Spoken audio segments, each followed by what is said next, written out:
ನಮಸ್ಕಾರ, ಎಲ್ರಿಗೂ ಸ್ವಾಗತ. ಇನ್ನೊಂದು ಹೊಸ ವಿಡಿಯೋಗೆ ಎಲ್ಲರೂ ಚೆನ್ನಾಗಿದ್ದೀರಾ ಅಂತ ಅಂದ್ಕೊಂಡಿದ್ದೀನಿ. ಸೊ ಇನ್ನೊಂದು ಹೊಸ ದೆವ್ವದ ಕಥೆಯೊಂದಿಗೆ ತಮಗೆಲ್ಲರಿಗೂ ಸ್ವಾಗತ.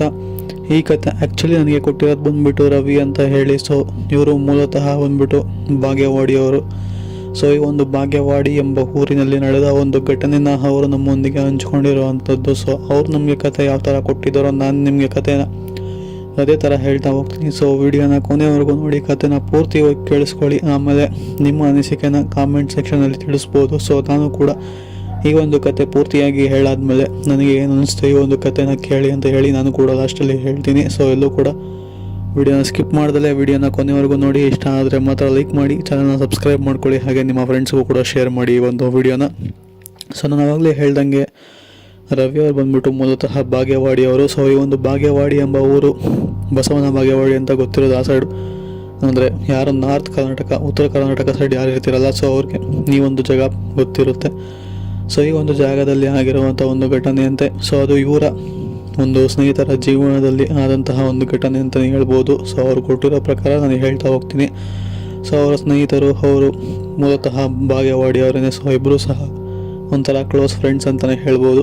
ಅಂದರೆ ತುಂಬ ವರ್ಷಗಳಿಂದ ಜೊತೆಗೆ ಇರುವಂತಹ ಒಂದು ಒಳ್ಳೆಯ ಸ್ನೇಹಿತರು ಅಂತಲೇ ಹೇಳ್ಬೋದು. ಸೊ ಇವರು ಒಬ್ಬರನ್ನ ಬಿಟ್ಟು ಇನ್ನೊಬ್ಬರು ಇರ್ತಿರಲಿಲ್ಲ. ಸೊ ಅವರ ಸ್ನೇಹಿತನ ಹೆಸರು ಬಂದ್ಬಿಟ್ಟು ರಮೇಶ್ ಅಂತ ಹೇಳಿ. ಸೊ ರಮೇಶ್ ಅವರು ಮೂಲತಃ ಬಾಗೇವಾಡಿಯವರೇ.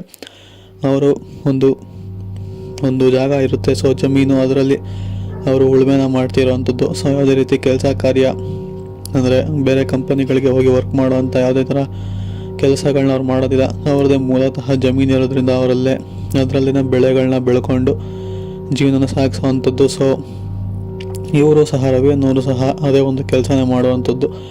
ಸೊ ಇವರು ಮತ್ತು ಅವರು ಇಬ್ಬರು ಒಟ್ಟಿಗೆ ಎಲ್ಲ ಕೆಲಸಗಳನ್ನು ಮಾಡ್ತಿರ್ತಾರೆ. ಬಟ್ ಒಂದಿನ ಹೀಗೆ ರಮೇಶ್ ಅವರು ತಮ್ಮ ಗದ್ದೆಗೆ ನೀರು ಕಟ್ಟೋದಕ್ಕೆ ಅಂತ ಹೇಳಿ ಅಲ್ಲಿ ಮನೆಯಿಂದ ಹೊರಡ್ತಾರೆ. ಸೊ ಆ ಸಮಯದಲ್ಲಿ ರವಿ ಅನ್ನೋರು ಊರಲ್ಲಿ ಇರೋದಿಲ್ಲ. ಸೊ ಅವರು ಪರವಾಗಿಲ್ಲ, ಒಬ್ಬನೇ ಹೋಗಿ ನೀರನ್ನು ಕಟ್ಬಿಟ್ಟು ಬರೋಣ ಅಂತ ಹೇಳಿ ಅವರ ಓನ್ ಗದ್ದೆಗೆ ಬಂದು, ಅಂದರೆ ಅವರ ಸ್ವಂತ ಗದ್ದೆಗೆ ಬಂದು ನೀರನ್ನು ಕಟ್ಟಲಿಕ್ಕೆ ಪ್ರಯತ್ನ ಪಡ್ತಾರೆ. ಆ ಒಂದು ಮೋಟ್ರಿಂದ ಎಲ್ಲ ಪೈಪ್ಗಳನ್ನ ಒಂದಕ್ಕೊಂದು ಜೋಡಿಸಿ ಒಂದಕ್ಕೊಂದನ್ನು ಸೇರಿಸ್ಬಿಟ್ಟು ನಂತರ ಎಲ್ಲವನ್ನು ಸಹ ಜೋಡಿಸ್ಬಿಟ್ಟು ಮೋಟ್ರನ್ನ ಆನ್ ಮಾಡಿ ನೀರು ಬಿಡೋದು ಸ್ಟಾರ್ಟ್ ಮಾಡ್ತಾರೆ. ಸೊ ಹೀಗೆ ನೀರು ಬಿಡ್ತಾ ಒಂದೊಂದು ಗದ್ದೆ ಅಥವಾ ಒಂದೊಂದು ಪೈಪ್ನು ಸಹ ಸೇರಿಸ್ತಾ ಒಂದೊಂದು ಗದ್ದೆನೂ ಸಹ ದಾಟ್ಕೊಂಡು ಬರಬೇಕು. ಅಂದರೆ ಗದ್ದೆನ ದಾಟಿ ಮೋಟ್ರನ್ನ ಆನ್ ಮಾಡಬೇಕು ಅಂತಂದರೆ ಸ್ವಲ್ಪ ದೂರ ಹೋಗಬೇಕು ಅಂತಲೇ ಹೇಳ್ಬೋದು. ಸೊ ಇವರು ಸಹ ಕತ್ಲೆ ಆಗಿರೋದ್ರಿಂದ ತಲೆಗೆ ಒಂದು ಟಾರ್ಚ್ ಲೈಟ್ನ ಕಟ್ಕೊಂಡು ಹೋಗ್ಬಿಟ್ಟು ಪೈಪ್ನೆಲ್ಲ ಜೋಡಿಸ್ಬಿಟ್ಟು ನಂತರ ನೀರನ್ನ ಬಿಟ್ಬಿಟ್ಟು ಬರಬೇಕಾದ್ರೆ ಕಾಲು ಜಾರಿ ಸ್ಲಿಪ್ ಆಗಿ ಕೆಳಗಡೆ ಬೀಳ್ತಾರೆ. ಸೊ ಬಿದ್ದ ಮೇಲೆ ಎದುರುಗಡೆ ಎದ್ದು ನೋಡಿದಾಗ ಸಡನ್ನಾಗಿ ಅವ್ರ ಮುಂದೆ ಯಾವುದೋ ಒಂದು ಹೆಣ್ಣು ಆತ್ಮ ನಿಂತಿರೋ ರೀತಿ ಅವರಿಗೆ ಭಾಸವಾಗಿರುವಂಥದ್ದು. ಸೊ ಎಲ್ಲೂ ಸಹ ಮುಖ ಆಗಿರ್ಬೋದು, ಕೈ ಕಾಲಾಗಿರ್ಬೋದು, ಏನೂ ಸಹ ಕಾಣಿಸೋದಿಲ್ಲ. ಸಡನ್ನಾಗಿ ಎದ್ದು ಅವರು ಕಣ್ಣನ್ನು ಬಿಟ್ಟಾಗ ಒಂದು ಆಕೃತಿ ಅವ್ರ ಮುಂದೆ ಪ್ರತ್ಯಕ್ಷ ಆಗಿ ನಂತರ ಪಟ್ಟಂತ ಮಾಯ ಆಗಿರುವಂಥದ್ದು. ಸೊ ಇದು ನಾನೇನು ಕಂಡೆ, ನನ್ನ ಭ್ರಮೆನ ಏನಾಗಿತ್ತು ಅಂತ ಹೇಳಿ ಅವರು ಸ್ವಲ್ಪ ಹೊತ್ತು ಯೋಚನೆ ಮಾಡಿ ನಂತರ ಇದು ಭ್ರಮೆ ಆಗಿರ್ಬೋದೇನೋ ಬಿಡು ಅಂತ ಹೇಳಿ ಮುಂದೆ ಹೋಗ್ತಾ ಇರ್ತಾರೆ. ಸೊ ಹಿಂದೆಗಡೆಯಿಂದ ಅವ್ರಿಗೆ ಪುನಃ ಗೆಜ್ಜೆ ಶಬ್ದ ಕೇಳಲಿಕ್ಕೆ ಶುರು ಆಗುತ್ತೆ. ಇಷ್ಟೊಂದು ಕತ್ಲೆಯಲ್ಲಿ ಈ ಒಂದು ಸಮಯದಲ್ಲಿ ಯಾರು ಹಿಂದೆಗಡೆ ಗೆಜ್ಜೆ ಕಟ್ಕೊಂಡು ಓಡಾಡೋಕ್ಕೆ ಸಾಧ್ಯ ಅಂತ ಹೇಳಿ ನಾನೇನಾದ್ರು ಎದುರುಗಡೆ ಕಂಡಿದ್ದ ಸತ್ಯನ, ಇದು ಅದೇ ಆತ್ಮನ ಅಂತ ಹೇಳಿ ಹಿಂತಿರುಗಿ ನೋಡ್ತಾರೆ. ಶಾಕಿಂಗ್ಲಿ ಅವ್ರಿಗೆ ಏನೂ ಸಹ ಕಾಣಿಸೋದಿಲ್ಲ. ಬಟ್ ಆ ಗೆಜ್ಜೆ ಸೌಂಡ್ ಒಂದು ಕೇಳಿಸ್ತಾನೆ ಇರುತ್ತೆ.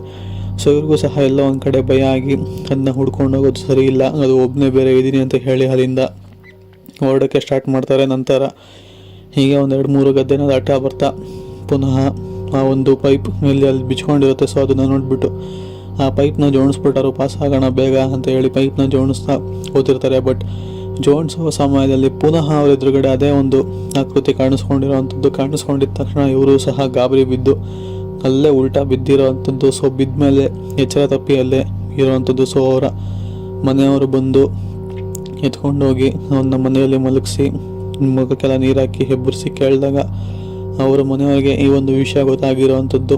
ಸೊ ಅಲ್ಲಿ ಯಾವುದೋ ಒಂದು ಹೆಣ್ಣಾತ್ಮ ಇದೆ. ಸೊ ಹಳೇ ಕಾಲದಲ್ಲಿ ಅವರ ಒಂದು ಗದ್ದೆಯಲ್ಲಿ ಯಾರೋ ಏನೋ ಕೆಟ್ಟದಾಗಿ ನಡ್ಕೊಂಡು ಒಂದು ಹೆಣ್ಣನ್ನು ಅಲ್ಲೇ ಊತಾಕ್ಬಿಟ್ಟು ಹೋಗಿರ್ತಾರೆ ಅಂತ ಹೇಳಿ ವಿಷಯನ ತಿಳಿಸ್ಕೊಡ್ತಾರೆ. ಸೊ ಇದನ್ನು ಕೇಳಿದಂಥ ಅವರು ಒಂಥರ ಭಯ ಬಿದ್ದು ನಂತರ ಆ ಒಂದು ಗದ್ದೆಯನ್ನು ಮಾರಲಿಕ್ಕೆ ತುಂಬಾ ಪ್ರಯತ್ನ ಪಡ್ತಾರೆ. ಬಟ್ ಯಾರೂ ಸಹ ತಗೊಳ್ಳೋದಕ್ಕೆ ಮುಂದೆ ಬರೋದಿಲ್ಲ.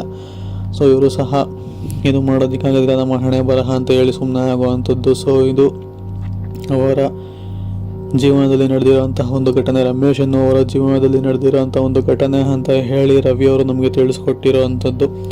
ಸೊ ಇವರು ಹೇಳೋ ಪ್ರಕಾರ ತಕ್ಷಣ ಕಾಣಿಸ್ಕೊಳ್ಳೋದು, ತಕ್ಷಣ ಮಾಯವಾಗೋ ಥರ ಒಂದು ಕಾಣಿಸ್ಕೊಂಡಿತ್ತಂತೆ. ಬಟ್ ಅದು ಎಷ್ಟೋ ಮಟ್ಟಿಗೆ ಸತ್ಯನೋ ಎಷ್ಟೋ ಮಟ್ಟಿಗೆ ಸುಳ್ಳೋ ನನಗಂತೂ ಗೊತ್ತಿಲ್ಲ. ಬಟ್ ಆ್ಯಕ್ಚುಲಿ ಕಥೆನ ಕೊಟ್ಟಿದ್ದಾರೆ, ನಾನು ನಿಮಗೆ ಕಥೆನ ತಿಳಿಸ್ಕೊಟ್ಟಿದ್ದೀನಿ. ಸೊ ಈ ಥರನೂ ಕಥೆಗಳನ್ನ ಬರೆಯುವಂಥ ಒಂದು ಏನಂತೀರ ಬುದ್ಧಿವಂತಿಕೆ ಆಗಿರ್ಬೋದು, ಟ್ಯಾಲೆಂಟ್ ಅಂತಲೇ ಹೇಳ್ಬೋದು. ಸೊ ಒಂದು ಒಳ್ಳೆ ಟ್ಯಾಲೆಂಟ್ ಇದೆ ಅಂತಲೇ ಹೇಳಲಿಕ್ಕೆ ಇಷ್ಟಪಡ್ತೀನಿ. ಸೊ ಇದು ಕತೆ ನನ್ನ ಪ್ರಕಾರ ಫೇಕ್ ಅಂತಲೇ ಹೇಳ್ತೀನಿ. ಸೊ ಇದಾಗಿತ್ತು ಇವತ್ತಿನ ಕತೆ. ನೀವು ಸಹ ವಿಡಿಯೋನ ಪೂರ್ತಿಯಾಗಿ ಕೇಳಿದ್ದೀರಾ ಅಂತ ಅಂದ್ಕೊಂಡಿದ್ದೀನಿ. ಸೊ ನಿಮಗೆ ಈ ಒಂದು ಕತೆ ಬಗ್ಗೆ ಏನು ಅನ್ನಿಸ್ತು ಅಂತ ಹೇಳಿ ಕಾಮೆಂಟ್ಸ್ ಮುಖಾಂತರ ನಮಗೆ ತಿಳಿಸ್ಬೋದು. ಕನ್ನಡದಲ್ಲೇ ಕಾಮೆಂಟ್ ಮಾಡಿ, ಸೊ ನಮಗೂ ಕೂಡ ಓದಲಿಕ್ಕೆ ಈಸಿ ಆಗುತ್ತೆ. ಸೊ ಇದಾಗಿತ್ತು ಇವತ್ತಿನ ವಿಡಿಯೋ. ಹೋಪ್ ವಿಡಿಯೋ ಇಷ್ಟ ಆಗಿದೆ ಅಂತ ಅಂದ್ಕೊಂಡಿದ್ದೀನಿ. ಸೊ ಈ ಒಂದು ವಿಡಿಯೋ ಇಷ್ಟ ಆಗಿದೆ, ವಿಡಿಯೋವೇ ಒಂದೇ ಒಂದು ಲೈಕ್ ಮಾಡ್ಕೊಳ್ಳಿ. ಹಾಗೆ ಇನ್ನೂ ಯಾರು ನಮ್ಮ ಯೂಟ್ಯೂಬ್ ಚಾನಲ್ ಸಬ್ಸ್ಕ್ರೈಬ್ ಆಗಿಲ್ವೋ ಈ ಕೂಡಲೇ ಒಂದು ಸಬ್ಸ್ಕ್ರೈಬ್ ಕೂಡ ಮಾಡ್ಕೊಬೋದು.